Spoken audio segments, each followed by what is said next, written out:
Hello everyone, আমরা সবাই জানি যে গতকালকে রাত্রে এসএসসি রেজাল্ট দিছে।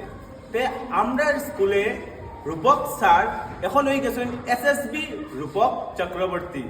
তে ওয়েলকাম টু দাস বাই পেজ প্লিজ। তাই হলে আমরা রূপক চক্রবর্তী স্যার। তে first of all congratulation. Thank you বহুত বহুত শুক্রিয়া। আচ্ছা, তোমার গতকালকে রেজাল্টটা যে পাওয়ার পরে খুশিটা কিরকম লাগছে? তো কালকে রাত্রেবেলা মোটামুটি 9:15 আশপাশে আমরা রেজাল্ট এসে এসএসসি জিডি 2025-এর রেজাল্ট। আর প্রথম বলে এটা আমার থার্ড অ্যাটেম্প্ট আসতো, ঠিক আছে। আর রেজাল্ট আওয়ার পরে যখন মানে কাট অফ দেখছি লো আছে, মার্কস আমার হাই আছে, জানি কিছু না কিছু একটা হইজি বা কনফিডেন্স আসলো। তারপরে মানে মেরিট লিস্ট তো চেক করতেই লাগে, তো মেরিট লিস্ট যখন চেক করা বুঝছি মোটামুটি 1 ঘন্টার সময় আমার মেরিট লিস্ট চেক করতেই গেছি গিয়া। মেরিট লিস্টের মধ্যে প্রথমে আমি আমার নাম দেখছি, আমার বাবার নাম দেখছি রূপক চক্রবর্তী লোকের রামজয় চক্রবর্তী লেখা। এটা দেখেও আমার বিশ্বাস হয় না, মানে খুশি এতই আই গেছিলো যে আমার এটা দেখে আমার নিজের নামের উপরে বিশ্বাস হয় না। তারপরে আমি আমার ডকুমেন্টস বার করে আমার রোল নাম্বার ম্যাচ করছি, যে রোল নাম্বারটা দেখি এটাই মেইন, ঠিক আছে। তো রোল নাম্বার যখন দেখছি ওয়াইটা আমারই রোল নাম্বার, তখন গিয়ে আমার বিশ্বাস হয়েছে যে ওয়াই আমার ফাইনালি মানে আমি সাকসেস হইলাম লাইফের মধ্যে, এসএসবি সিলেক্টেড ফাইনালি।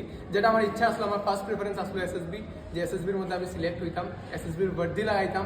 এটাই আমার স্বপ্ন আছে জীবনে, যেটা আমার মানে পূরণ হয়েছে। আর যদি আমি কই যে আমার ফেইলিয়ার্সের কথা যদি আমি কই, ঠিক আছে, এখান পর্যন্ত যে আইসি এমনি না যে আমি অ্যাপ্লাই করে দিলাম, দৌড়াই নিলাম আর পড়ে নিলাম আর হয়ে গেছে, আমার বিলকুল না। এটার পিছে বহুত লম্বা স্টোরি আছে, যেটা হয়তো আমি বহুত লম্বা ভিডিও বানাইলে হয়তো কইতে পারতাম না। শর্টে অতটুকু কইমু যে গতবার আমি এমন জায়গা থেকে পড়ছি যেই জায়গাত মানে আমার একটু জায়গা বাকি আছে, যেখানে মানুষের কংগ্রাচুলেট শোনার লিগা, ঠিক আছে, মানুষের বাধাইয়া শোনার লিগা আমার একটু জায়গা বাকি আছে, ওই জায়গা থেকে আমি পড়ছি।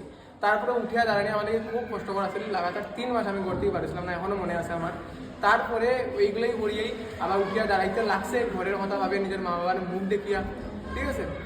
ওটাই বলবো যে এই যে উঠে ওই দিন দাঁড়াইছিলাম, যদি ওই দিন আমি এখানে হারিয়ে যেতাম আজকে এই মুখামটা পাইলাম না, ওই দিন উঠে দাঁড়াইছি সাহস করিয়া, যে কারণে আজকে আবার আমি রিটেন এক্সাম কোয়ালিফাই করিয়া, ফিজিক্যাল কোয়ালিফাই করিয়া, মেডিকেল ডকুমেন্ট ভেরিফিকেশন সব কিছু কোয়ালিফাই করিয়া এই যে আজকে মানে ফাইনালি এসএসবি সিলেক্টেড।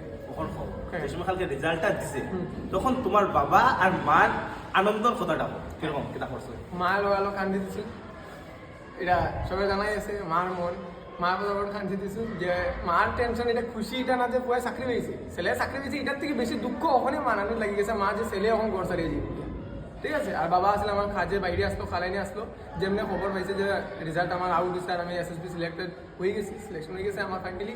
লগালগ বাবা বাড়ি গেছে খাম থেকে বাড়ি আওয়ার সময় স্কাই শট বম লই যাইছে, আইয়া তো আর একদম মুরুস টুর পড়ে বুঝে যাইতো আমার তোমার কথা ঠিক আছে। আর স্কাই শট রাত্রে তখন বাজে 11টা 11:30 ওই সময়। আর মানে গ্রামের সব মানুষের মানে বোমের আওয়াজ শুনি মানে